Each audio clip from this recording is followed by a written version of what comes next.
اللهم محمد في جميع أفعاله ومحمد اللهم صل عليه مع صحبه وآله صلاة تكون لك رضاء ولحقه أداء. أما بعد، د رسول صلی الله علیه وسلم د سیرت اومه برخه. په تیره برخه کې مو تر دې ځایه پورې بیان کړی و چې الله جل جلاله عبدالمطلب ته پرلپسې اولادونه ورکول، 10 زامن یې ورکړل او 6 یې لوڼې ورکړې. د عبدالمطلب په 10 زامنو کې 4 د اسلام وخت نیولی دی چې هغه 4 زامن یې عباس، حمزه، ابو طالب، ابو لهب دی. په دغو 4 کې 2 په اسلام مشرفه سوي دي او 2 یې اسلام نه دی قبول کړی. د عبدالمطلب صاحب هغه 2 زامن چې د اسلام وخت یې هم نیولی دی او په اسلام هم مشرفه سوي دي، هغه یو عباس او بل حمزه رضی الله تعالی عنهما دي. او هغه 2 چې د اسلام وخت یې نیولی دی او اسلام یې نه دی قبول کړی، یو ابو طالب دی چې اصلي نوم یې عبدمناف، او دویم ابو لهب دی چې اصلي نوم یې عبدالعزا دی. دغه 2 د اسلام اثر نیولی دی خو اسلام یې نه دی قبول کړی. د عبدالمطلب هغه زامن چې د اسلام اثر یې نه دی نیولی او د رسول صلی الله علیه وسلم تر بعثت او تر نبوت د مخه وفات سوي دي، هغه یو عبدالله دی چې د رسول صلی الله علیه وسلم پلار دی، او دویم حجل دی، دریم ضرار دی، او 4 مقدم دی، او 5 زبیر دی، 6 حارس دی. دا د عبدالمطلب هغه 6 زامن دي چې تر اسلام او تر بعثت د مخه وفات سوي دي. او د عبدالمطلب لونې یوه صفیه ده، دویمه ام حکم، دریمه عاطفه، او 4مه امیمه، او 5مه اروه، 6مه بره دی. د رسول صلی الله علیه وسلم 6 عمګانې او 9 دانې اکاګانو، او 10 د محمد رسول الله صلی الله علیه وسلم پلار دی. دا د عبدالمطلب صاحب اولادونه، مګر کله چې عبدالمطلب صاحب د زمزم څاکنی او څوک یې نه درلودی چې د ده څخه دفاع وکړي، نو د ضعف او د بېکسۍ احساس یې وکړ چې خپل اولادونه نه لرم او د قوم په مقابل کې ضعیفه یم. نو په هغه وخت کې داسې نظر کښېښوی که الله جل جلاله ما ته 10 زامن راکړل، یو به د الله د رضا دپاره حلالوم. کله چې الله جل جلاله عبدالمطلب ته 10 زوی ورکړی او هغه هم ځوان شو، نو عبدالمطلب صاحب روان وي او 10 ځوانان زامن تر شا په پسې وي. اوس نو عبدالمطلب صاحب اراده وکوله چې خپل نظر ادا کړي. د نظر د ادا کولو دپاره د کعبې شریفې کاهن ته ورلی، او د کاهن سره به اقداح پراته وو چې ازلام هم ورته وایي. اقداح یا ازلام دا چیشته وایي، کاهن او منجم چیشته وایي. نو کاهن هغه چاته ویل کیږي چې خلکو ته به د مستقبل یا راتلونکي وخت حالات او اخبار بیانول، او دا دعوه به یې کوله چې زه په اسرارو او پټو حالاتو خبر یم او په پوهیږم. خو منجم بیا هغه چاته ویل کېدل چې ستورو ته به کتل، د هغو پر تګ او د هغو پر مواقعتو، د هغو پر راختلو او لیدلو به حساب کوئ او شان به بیانول. او ازلام یا اقداح دا هغه غشو ته ویل کیږي چې پر هغو باندې بڼکې نه وي تړل سوي، فقط ساده غشي وي. د مشرکانو سره ازلام پر 2 قسمه ول. یو قسم یې هغه و چې پر ځینو به هو لیکلی و او پر ځینو به یا لیکلی و، او دغه غشي به سره ګډول کېدل. عربو به چې د یو کار اراده وکول، مثلا سفر ته به تلل یا به واده کوئ یا به د یو شي رانیول کوئ، نو به دې کاهن ته ورلل او هغه به دا غشي سره ګډ کړل. نو بیا به یو غشی ځینې راوایستی، که به د هو غشی راووتی نو هغه کار به وکړي، او که به د یا غشی راووتی هغه کار به دا کال پرېښود. په دغو ازلامو کې نور قسمونه هم وو. مقصد دا چې د مشرکانو ژوند او کاربار او معاملات ټول پر پال او پر کاهن او پر منجم ولاړو، او دا د مشرکانو دین او عقیده وه. عبدالمطلب صاحب چې د کعبې شریفې کاهن ته ورلی، د هر زوی نوم یې جلا جلا پر یوه غشي ولیکئ، 10 غشي یې سره جوړ کړل او کاهن ته یې وویل چې اوس نو دغه غشي سره ګډ کړه او بیا یو دانه زین راوباسه. د هر زوی غشی چې مې راووځي هغه د خپل نظر د ادا کولو دپاره حلالوم. څرنګه چې د عبدالمطلب صاحب په زامنو کې عبدالله پر عبدالمطلب باندې ډیر ګران و، نو عبدالمطلب صاحب په ده وخت کې د ځانه سره وویل که عبدالله د دغه حلالېدلو څخه چپ او خلاص شو نو مسله په خیر ده. یعنی بیل عبدالله بل هر یو که په دې زامنو کې راووځي نو مسله ډیره سخته نه ده، ځکه عبدالله تر ټولو زامنو پر عبدالمطلب صاحب باندې ګران و. کاهن د غشو په ګډولو باندې مشغوله دی او عبدالمطلب صاحب په کعبه شریفه کې ولاړ دی، دعا کوي چې د عبدالله نوم راونوځي. خو کله چې کاهن غشي سره ګډ کړل او یو ځین راپورته کوي هغه د عبدالله غشي. څنګه چې عبدالمطلب پر خپله وعده ولاړو نو یې عبدالله تر لاس ونیوی او د عیساب د بت پر طرف باندې رهي سو. اوس غواړي چې عبدالله حلال کړي. قریش دا حال ویني نو عبدالمطلب صاحب خپل زوی را رهي کړی دی او چاړه هم ورسره ده. نو قریشو پوښتنه ځین وکول چې ای عبدالمطلبه دا څه کوې؟ ده ورته وویل نظر مې ایښی و اوس یې ادا کوم. قریشو زوی ځین راکش کوي ول زوی ولې حلاله؟ دوی دې طرف ته کشوي او عبدالمطلب صاحب د ځان طرف ته هغه زوی راکشي. خو په دې کشمکش کې د عبدالله سر په چاړه باندې زخمي شو چې د پلار په لاس کې کومه چاړه وه د هغه څه دا زخم ور ورسېد.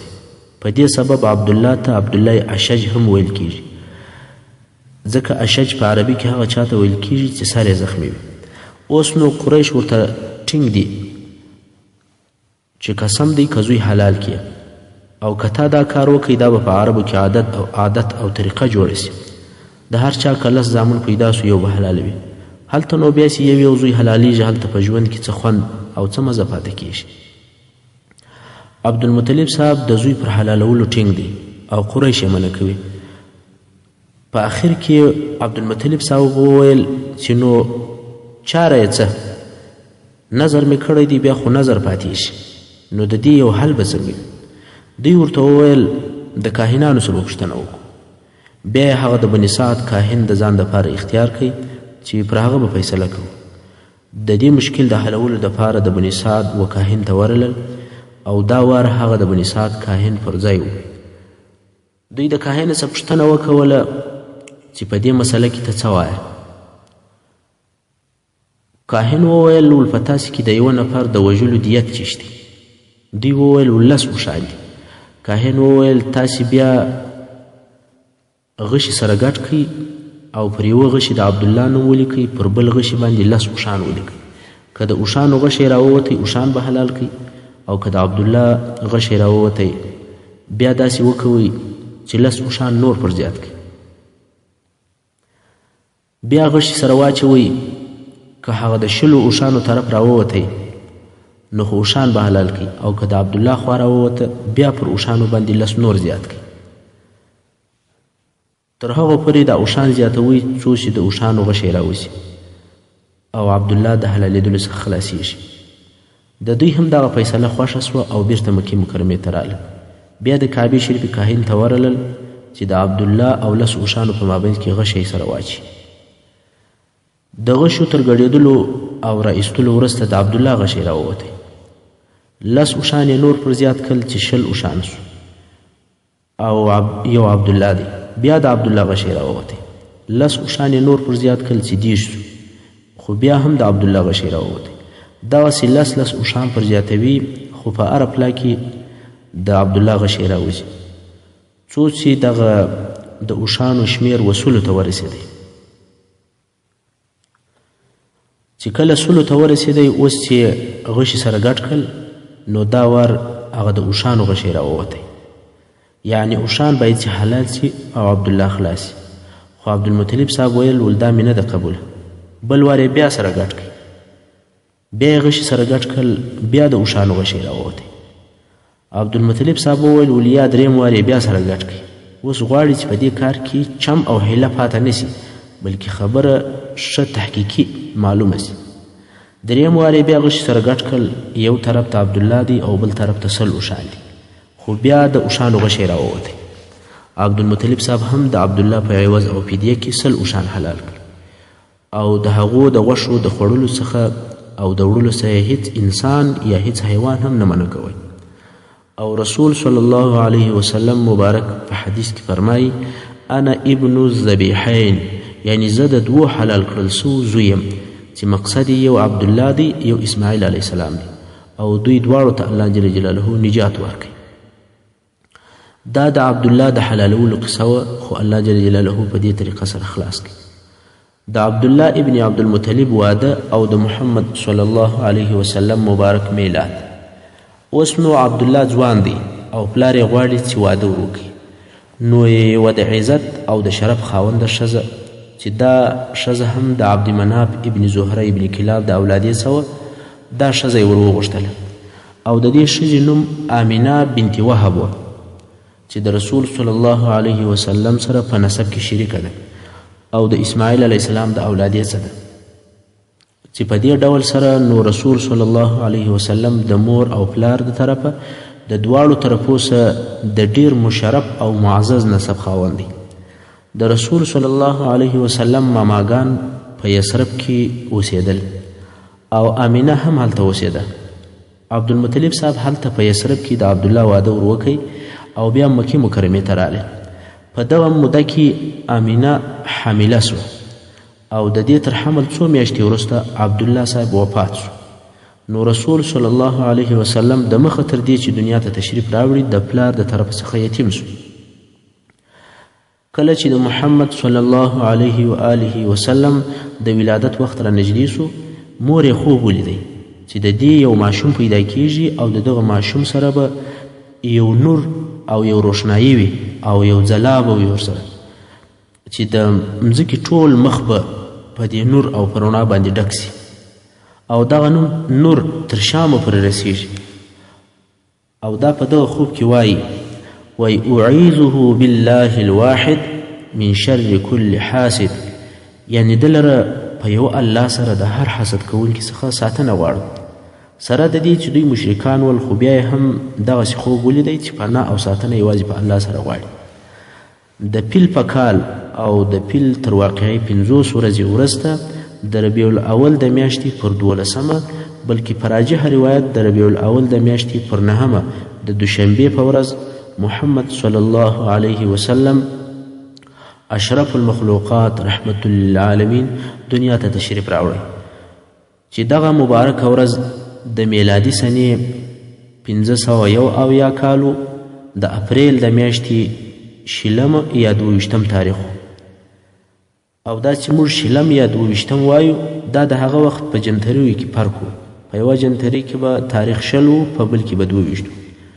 او د رسول صلی الله علیه وسلم د ولادت په وخت کې ډیر عجیب او د عادت څخه مخالف واقعات پیښ شول، چې اوس به د هغو واقعاتو څخه ځینې درته بیان سي.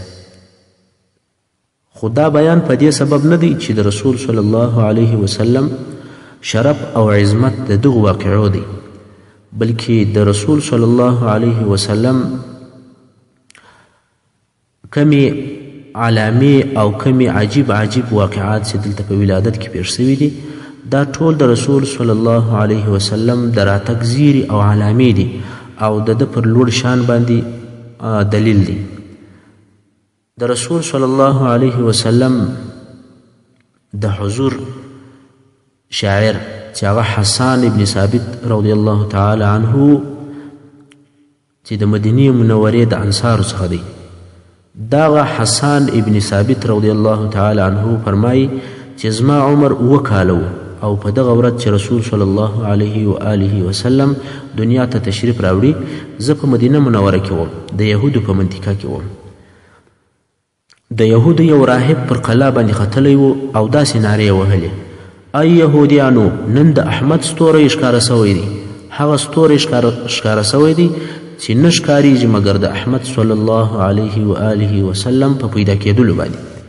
یعنی یو ستوری دی چې تر هغو نه راخیږي تر څو چې خاتم الانبیا محمد رسول الله صلی الله علیه وسلم پیدا نسی، او هغه ستوری نن راختلی دی.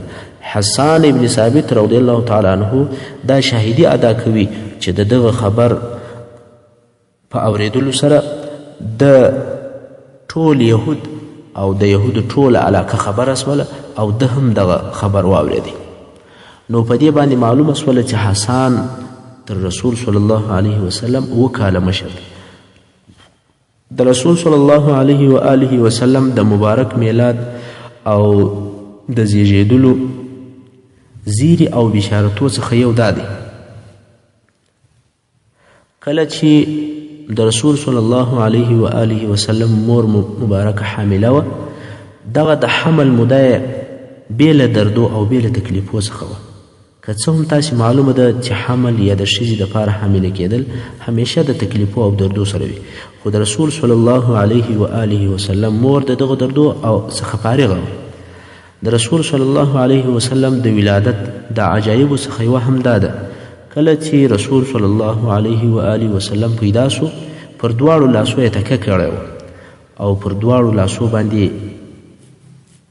ځان تکیه کړی و او سر یې لوړ اسمان ته نیولی و لکه اسمان ته چې ګوري.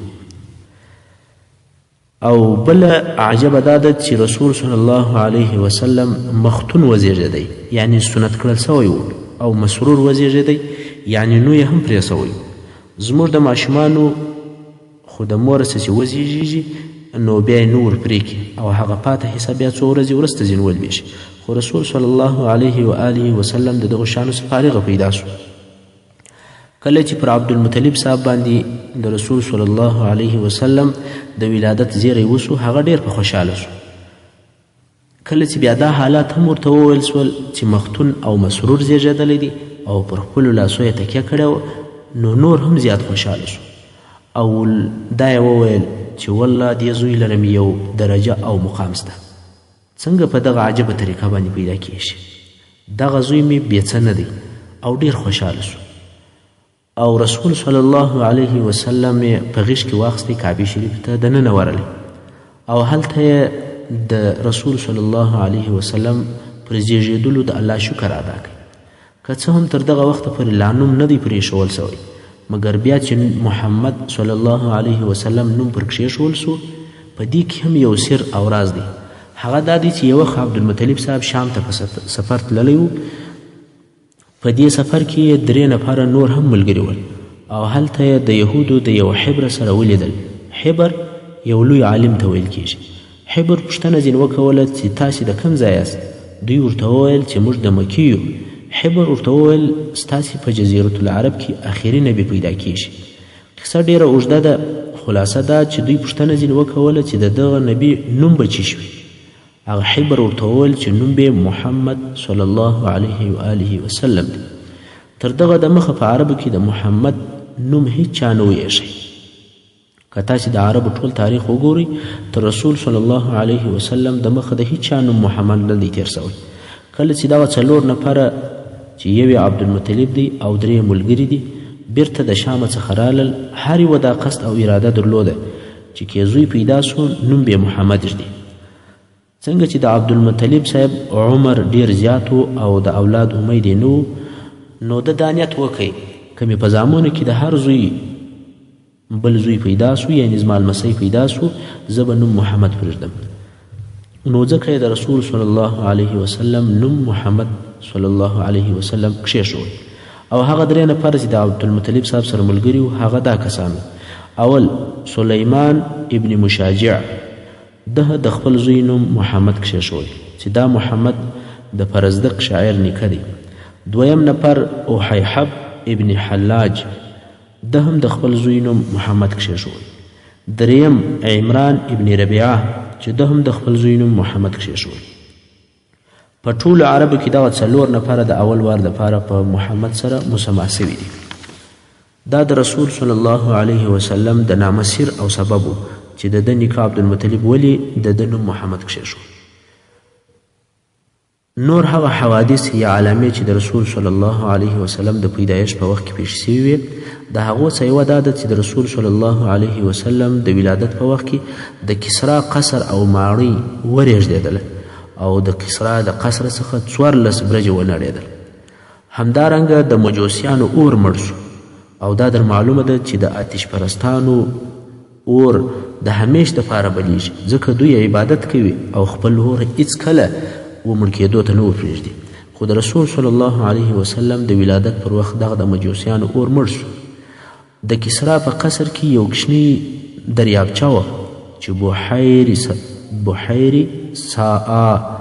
بحیرې ساوا ورته ویل کېدل. دغه بحیرې لاندې مځکه وچاودله او اوبه یې وچې سوې. کوچنی دریاب غوندې واله و، د دې اوبه ټولې وچې سوې. د دې واقعې څخه کسرا وبېرېدی چې دا څه کیسه ده، برجان مې هم ونړېدل او هی اوبه هم وچې سوې. نو یې کاهنان او منجمین راوغوښتل. ځینې کاهنان او کوډګران د جن او پیرانانو سره تعلق او ارتباط لري.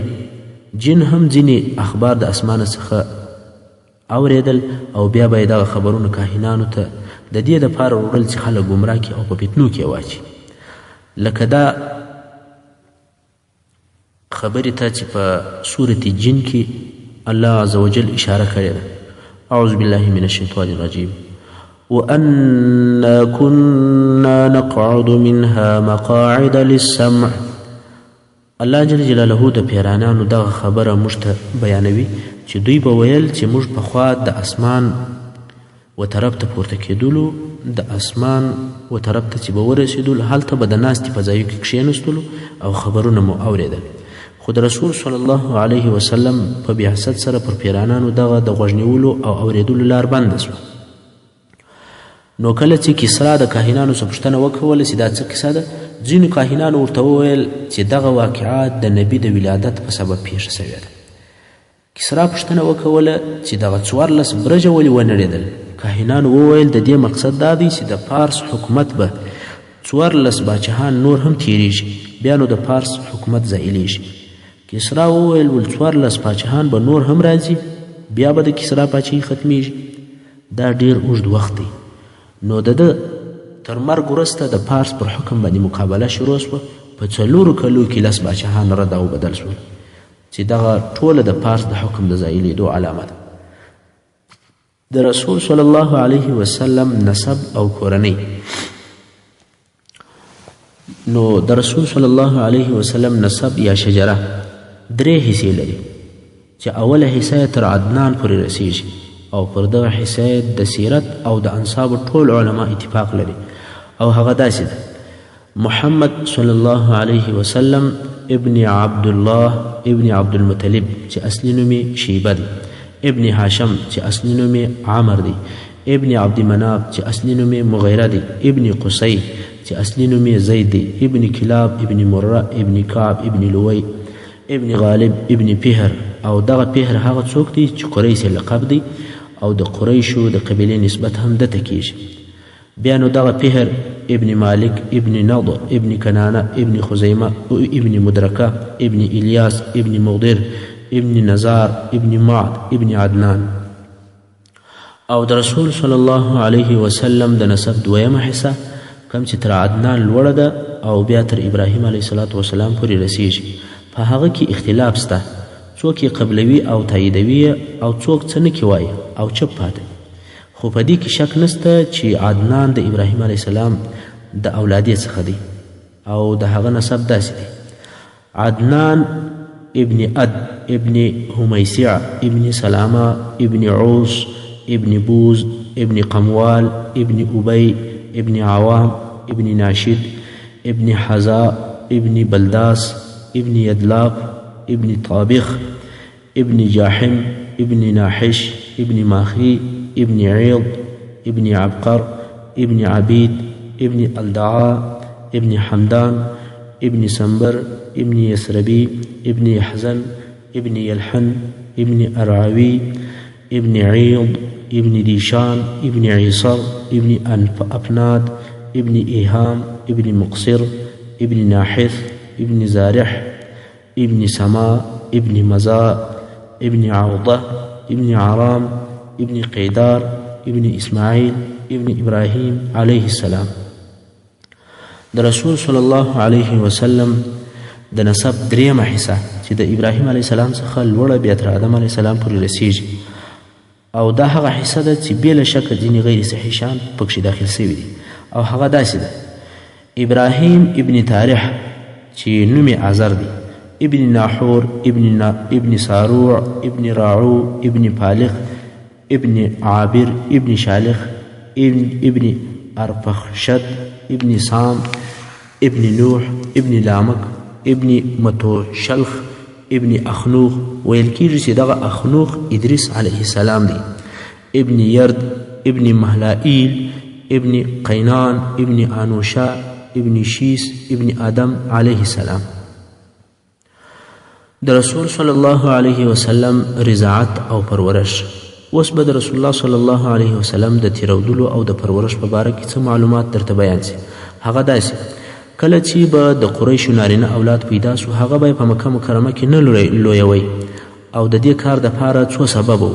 یو سبب دا و چې په مکه مکرمه کې د هره طرفه څخه خلک راتلل او ځینې خلک به د ډېرې مودې دپاره په مکه مکرمه کې پاتې کېدل، لکه دغه کار چې اوس هم شته. د قریشو سره به دا خلکو راکړه درکړه کوله او راشه درشه او تعلقات به وو. نو کم هلکان چې به په مکه مکرمه کې لویدل، د هغو ژبه به د دغه ګډوډۍ او اختلاط په سبب سل په سل کې خالصه او فصیحه عربي نه وه. د هغه بیګانه خلکو د اخلاقو او د ژبې تر تاثیر به لاندې سول. نو د دې جهت قریشو دا ښه بلله چې دوی د خپل اولادونه تر مکې مکرمې د باندې لوی کړي، دا د دې دپاره چې ژبه یې پر فصیحه عربي واوړي. کله چې به دغه ماشومان د ژبې د زده کولو تر عمر تیر سول، بیرته بیا مکې مکرمې ته راوستل، ځکه بیا د دغو نورو بیګانه خلکو د ژبې تر تاثیر نه لاندې کېدل. او بل سبب دا و چې قریشو غوښتل چې د دوی اولادونه سخت سري د تکالیفو او مشکلاتو د تحمل او زغم او د سختیو او د تکالیفو سره عادت سي، ځکه د دوی په مخ کې جنګونه او سفرونه و. دوی نه غوښتل چې اولادونه یې په ښار کې نازک او پاسته لوی سي، ځکه کم کسان چې په ښارو کې لوی سي هغه نرم او پاسته او نازک طبیعته وي، د تکالیفو او مشکلاتو تحمل او زغم نسي کولی. نو سختي او تکالیف په صحرا کې وي. دا معلومه خبر ده چې د صحرا خلک سخت سري او متحمل وي، ډیر برداشت کوي. دریم سبب دا و چې مکه مکرمه ښار او دینی مرکز و، له هره ځایه څه قسم قسم خلک ورته راتلل او دغه خلکو د خپلو ځانو سره رنګارنګه مرضونه راوړل، مګر صحرا د مرضو څخه پاکه وه. که د اطرافو او صحرا خلک د ښار د خلکو سره مقایسه کو، په هغو کې مرض لږ او نادر پیدا کیږي. په دغو څو سببو سره د قریشو دا خوښه وه چې خپل اولادونه یې تر مکې مکرمې د باندې لوی سي. نو ځکه خپل کوچني کوچني اولادونه یې د صحرا خاصتا د بني سعد ودایګانو ته ورکول چې هغو به صحرا ته بوتلل او هلته به یې لویول او دغه هلکان به هلته اوسېدل. د صحرا خلکو بیا دغه د ښار کوچنیان د دې دپاره وړل چې خپل رزق یې پیدا کول، خو دایګانو چې به دا کوچنیان وړل پر دې کار باندې یو معلومه تنخوا او مزدوري نه غوښتله او دا یې عیب بلی چې د شیدو قیامت اخلي. نو کم وخت چې به هغه ماشوم او کوچنی واخیستی، پر یو مبلغ او پر یو تنخوا باندې د دوی مشوره او اتفاق نه سر کېدی، خو بیا څه موده وروسته به د دې کوچني مور او پلار څه تحفې او سوغاتونه و دې دایګانو ته ورکول او هغو به په دې باندې خپل ضروریات پوره کول. دغه د صحرا دایګان به څه موده ترمنځ مکې مکرمې ته راتلې او هغه نوي پیدا سوي ماشومان به یې ورسره بیول. په دې وخت کې چې رسول صلی الله علیه و آله وسلم دنیا ته تشریف راوړی دی، د بني سعد څخه دایګانې راغلي دي چې په مکه مکرمه کې نوي پیدا سوي کوچنیان ورسره بوځي. د دوی په جمله کې یو ښځه وه او یو دایي وه چې نوم یې حلیمه وه او د میړه نوم یې حارث و. د بني سعد قبیله ټول غریبان وو، خاصتا په دې کال کې چې بارانونه هم نه او وچکالي وه. په دوی کې بیا د حلیمه ډیره غریبه وه. حلیمې خپل کوچنی د تیرودلو زوی هم درلودی او اوس په قریش کې ګرځي چې یو بل کوچنی په هم پیدا کړي او د دغه خپل زوی سره تی ورکړي.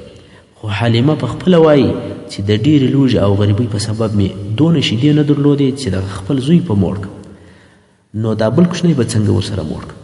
مګر احتیاج او مسکنت دې کار ته مجبوره کړې وه. حلیمه چې د خپلې قبیلې څخه راتله نو پر یو خرې باندې سپاره وه چې دغه خره هم ډیره ډنګره او ضعیفه وه.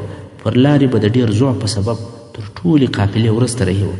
نورو ښځو به نارې پر وهلې چې حلیمې ژر څه او حلیمې ژر څه ودې ځنډولو، خو حلیمې چې به هر څه کوښښ وکړي خره یې چابکه نه سوی کړلی. خیر په ډیر تکلیف سره یې ځان مکې مکرمې ته راورسوی. اوس د دایګانو ګرځېدل په مکه مکرمه کې چې دوی پر یوه کور او پر بل کور ګرځي او ماشومان اخلي. خو هر دایي